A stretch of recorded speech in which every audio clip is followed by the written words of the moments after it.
I'm Tommy Moore and welcome to the Bartitsu Lab. This video is a little bit of a refresher into the academic style of boxing which we see in some elements of Bartitsu. In the Bartitsu Lab we look at two different types of boxing. We look at the academic style of boxing, so the types that are typically in the manuals we find from 1860 to about the 1920s, 1930s, and these are typically written by ex-professionals for gentlemen amateurs, and it is broadly representative of some of the boxing that would have been done at the time of Barton Wright. We also have boxing for self-defense as part of the Bartitsu Lab, which essentially hybridizes bare knuckle boxing, early glove boxing and modern combatives into a fist stick system. But this video we're going to have a bit of a primer, a bit of a refresher on academic boxing.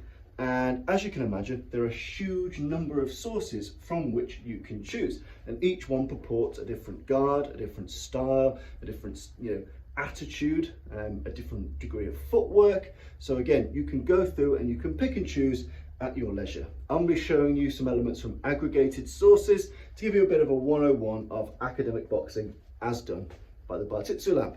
So let us start. You'll note that I'm wearing rather light mufflers, so I'm using a light glove. It's still a glove, we're still looking at gloved boxing, but we still have some of the vestiges of bare knuckle boxing, so that's just something to bear in mind.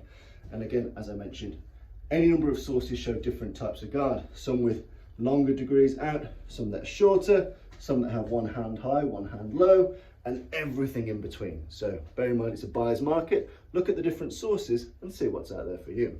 So if we're just going to go for a basic primary, if you need to know very basic academic boxing, here are some of the things that you need to take note of.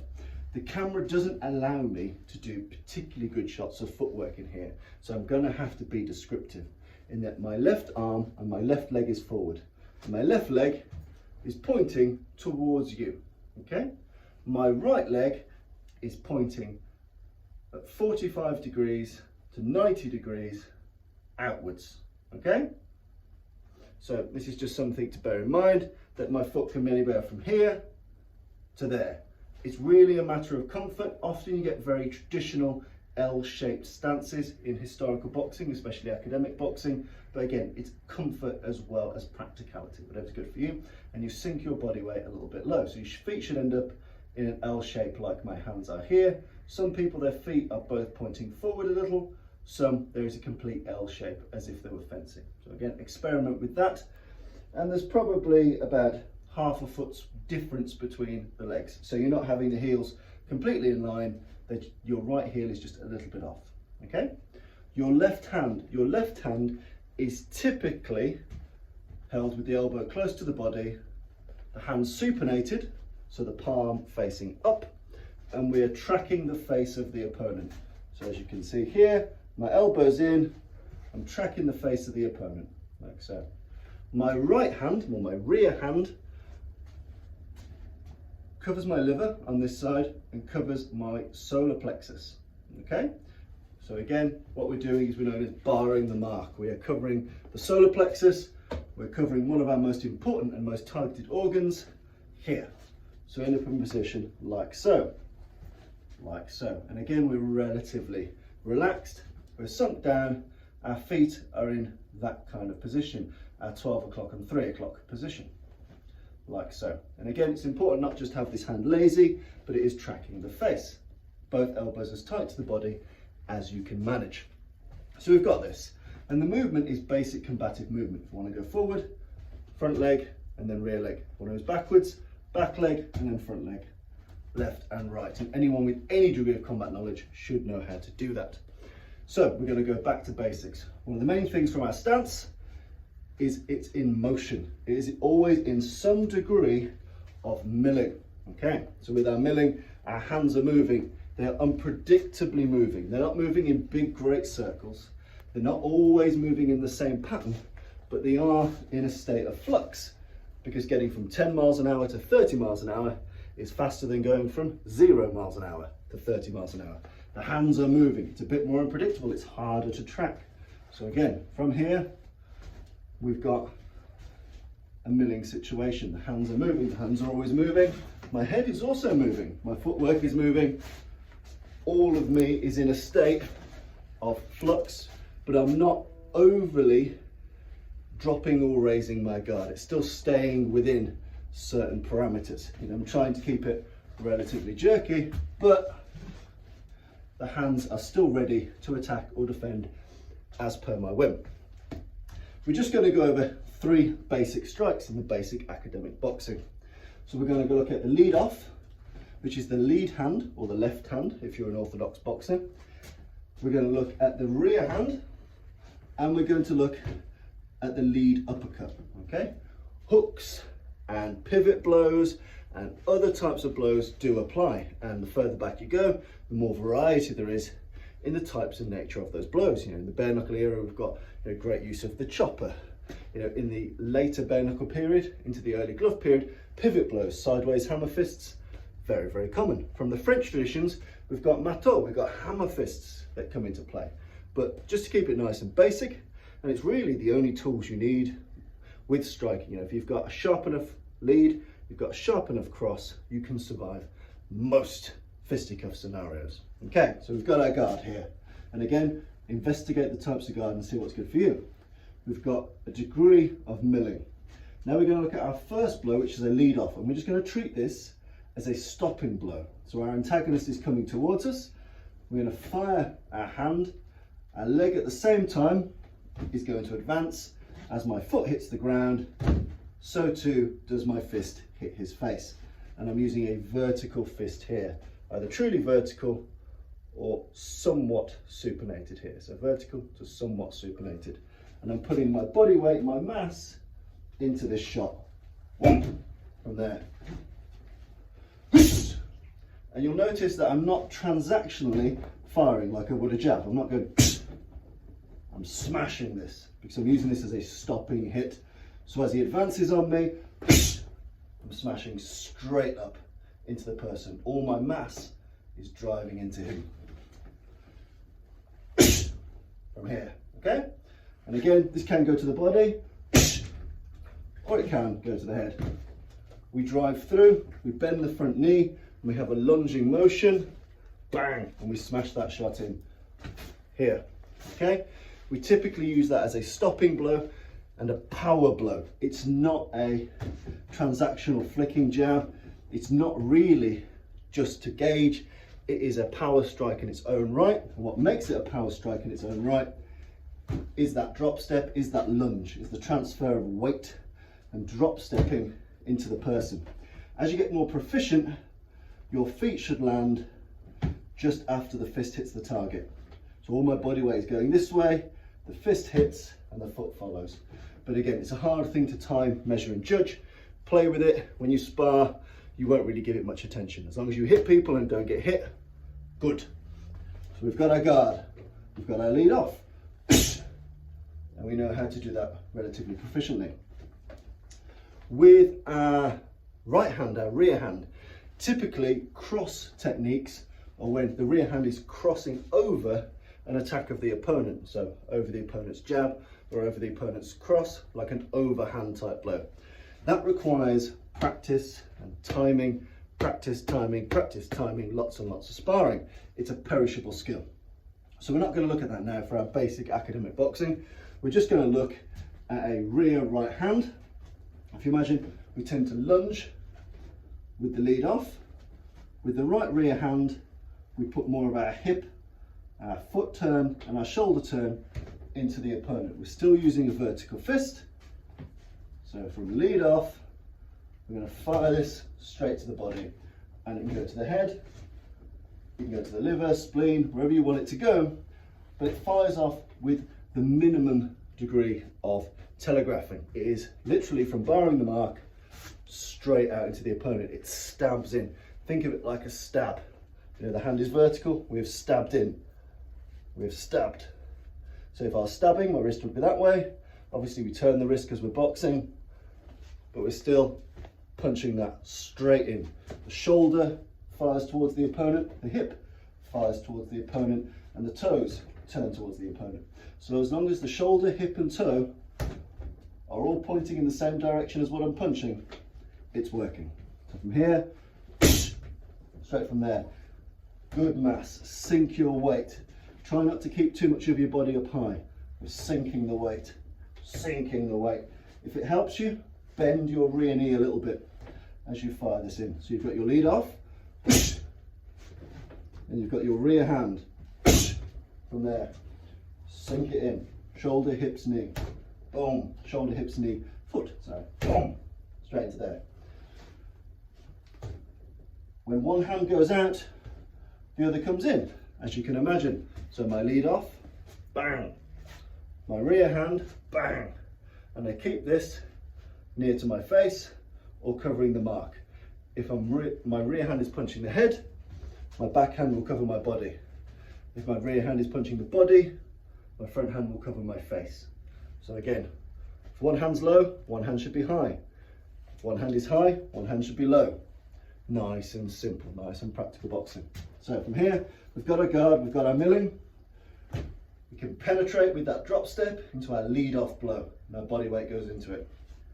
We've then got this cross, rear hand. It's not a cross unless it's crossing something historically. Our rear hand is coming in. And again, up top, down low, into the groin, if you wish.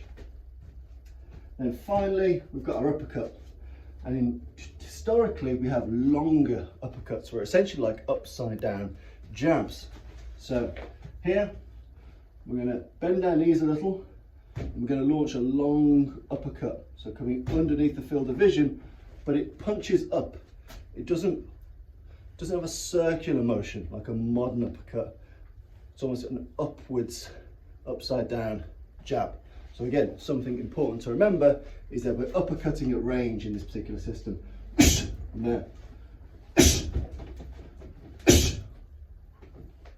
Straight under the jaw, under the nose if you wish, but jaw, for self-defense purposes, the throat, solar plexus, liver, spleen, groin, wherever you want to put it. But it's a long leading uppercut. So from your milling, from your milling. I have to have the laces undone on this because I have to be able to start and stop the video easily. So do forgive me for that. Okay, so our 3 strikes. We've got our attitude, our stance, like so. Rear hand covering the solar plexus, barring the mark. Our lead hand somewhat out front, tracking the face of the opponent. They're in a degree of milling. They are moving, they're in motion, and they're trying to be unpredictable. Our 3 signature strikes are our lead off, which requires a lunging drop step into the opponent. Our rear hand, or our rear straight, which has a rotation of the shoulders, the hips, the knees and the feet. And our long lead uppercut, which bursts straight up like an upside down jab and catches the opponent under their field of vision. So we're going to do some basic academic boxing combinations, and I'll give them some relevancy for you. So, first one, the opponent is trying to gain ground, they're trying to compress us. We're going to do a stop lead off. Straight away, he starts to push in on us. I reverse the tide of this particular engagement because I'm crashing my mass into him. I'm not walking back and feebly jabbing. I'm taking ground back. Next one will be a ubiquitous one. We've done our lead off, and now we're going to do a rear shot to the solar plexus. So we've lifted the jaw, we're going to go to the solar plexus. So we've followed through. You see? Now this hand's up to defend myself. From here, straight into that solar plexus, and we drive our body weight into that shot. So now we've gone from a stopping attack, and now we're following through. Now we are going fully on the offense. You know, it's aggressive defense in even the academic styles of traditional pugilism. Then we're going to look at being able to step offline. So in this particular version, we're going to do a lead off. We're going to sidestep to our left, and then we're going to strike the body. So we get out of the kill box in the middle. We lead off, we take a side step, and then we hit to the body. 1, 2. So we step offline on a diagonal line, as we strike. We strike again with this shot in. Now, I can't be hurt by this arm here, and I can't really be hurt by this arm here. I've stepped in close, and I've done that side step. Again, nice and simple. Sometimes the altercation starts closer than you'd like. So in this particular version, we're going to start with a rear hand to the body, and we're going to step back with a straight to the head. So we're not going to lunge now, we're going to use this to help us step away. So we've got too close. We're going to hit once to the body with the rear hand, lead off to the head as we step out.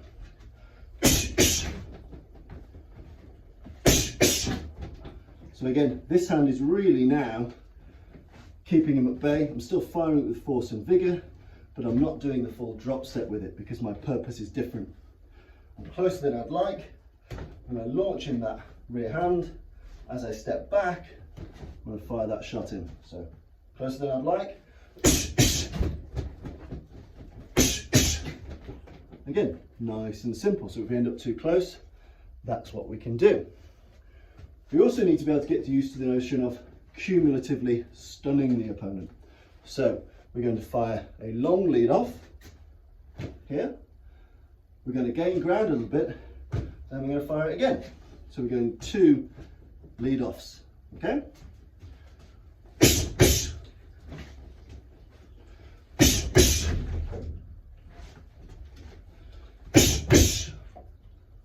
So we can stun the opponent, we can keep them at bay.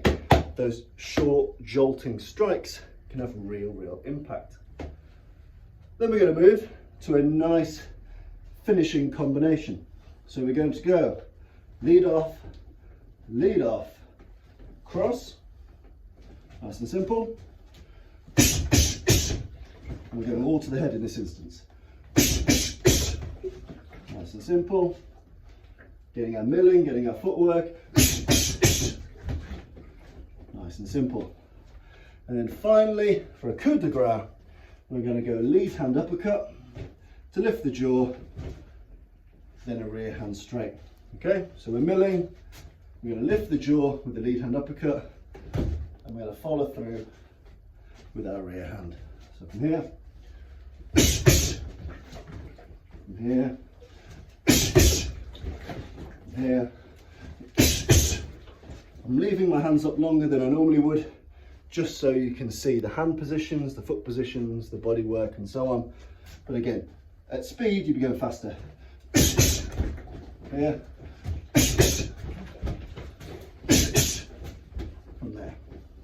So to recap, lots and lots of straight orientated blows in the bare knuckle boxing and the early glove boxing that make up academic boxing in Bartitsu.